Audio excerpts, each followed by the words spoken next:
Okay, so if you want to create a shape like an oval on top of something that's already some kind of a pattern or a complex background,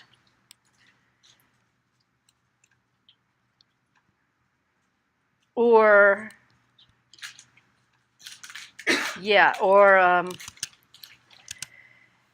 essentially create an area that will help your text stand out.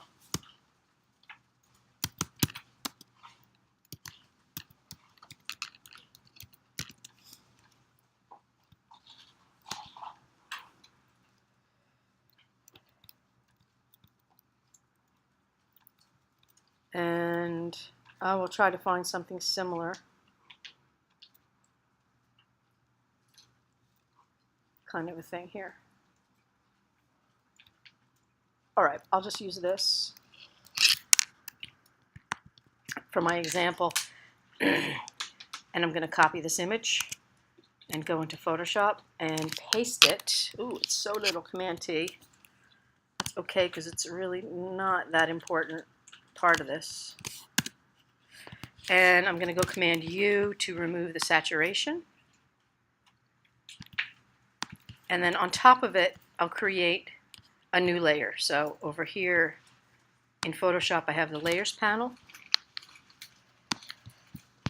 And I'll click to add a new layer. And here is an elliptical marquee. And I'm clicking and dragging to create an oval.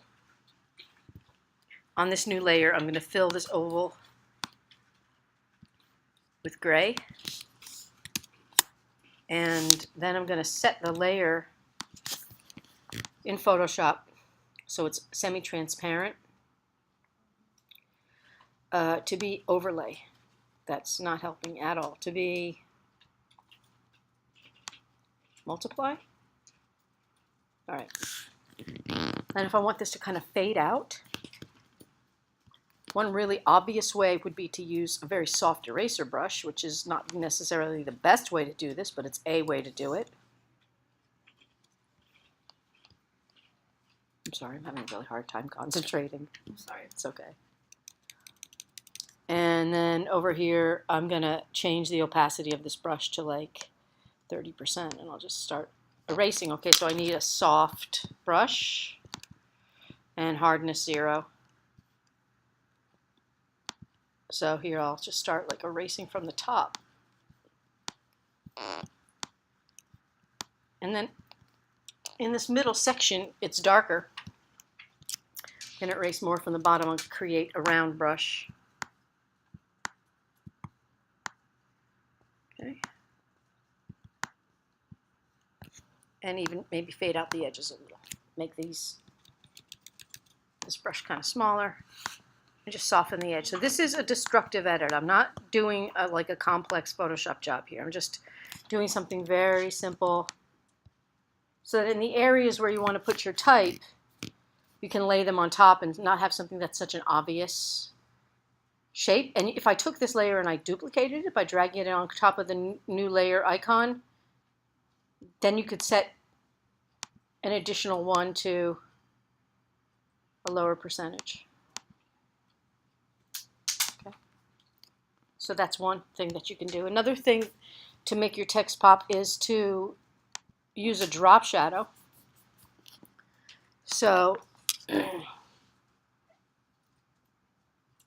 I'm just going to use blue for my text color. This is very simple. And create a larger font. And let's crank it up.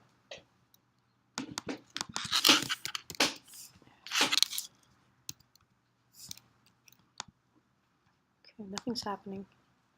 Let's try it again. There we go.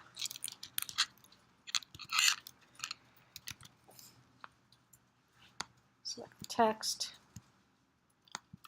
Increase the size. Change the color. I think I'll change it to a yellowy. I want to pick something that's actually not working well with the background. So that's kind of getting lost in the background, which looks a lot better on the projector than it does on my monitor.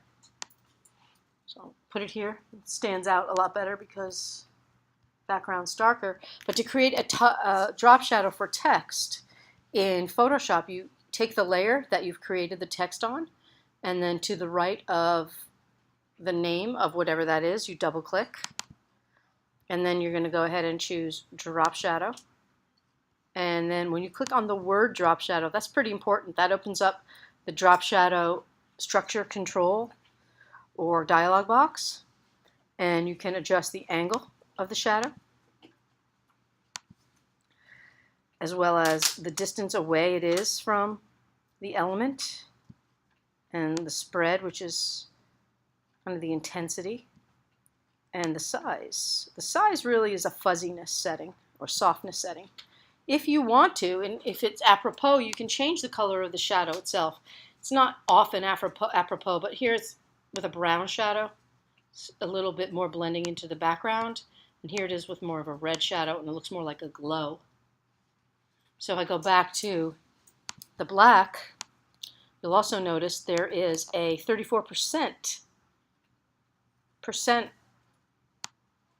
34, and that the blend mode is on multiply. So if I increase the intensity here, oh, now it's 100, and now I'm bringing it down 70, 60. Okay, so that may be something you guys want to try in some of your posters. That is doing a drop shadow and kind of a blended shape in Photoshop. Now I'm going to show how to do drop shadow in Illustrator, but I'm not going to do the blended shape, just the text with the drop shadow.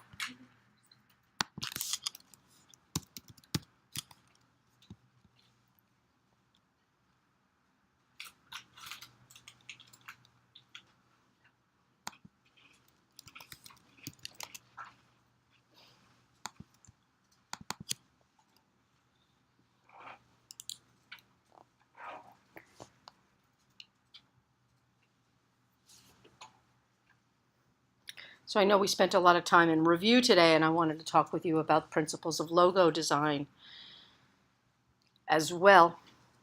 We do have some more time, just hoping that you guys are still with me and not too tired. So I'm going to create a letter document that's wide and just keep this very basic, which is how to apply a drop shadow for text in Illustrator.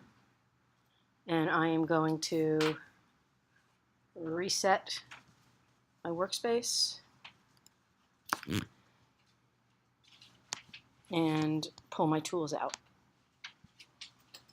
All right, text tool. If I create the text now, the text will be white. Really don't want white text. So I'll pick some kind of goldy, greeny color there. Again, something that would be difficult to read on white. And first I like to click, and now I have to change the color again because I forgot to click.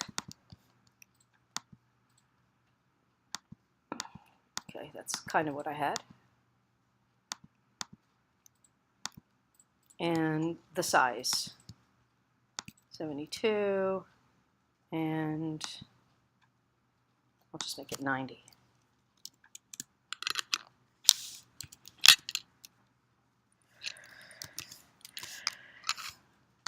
Change the typeface.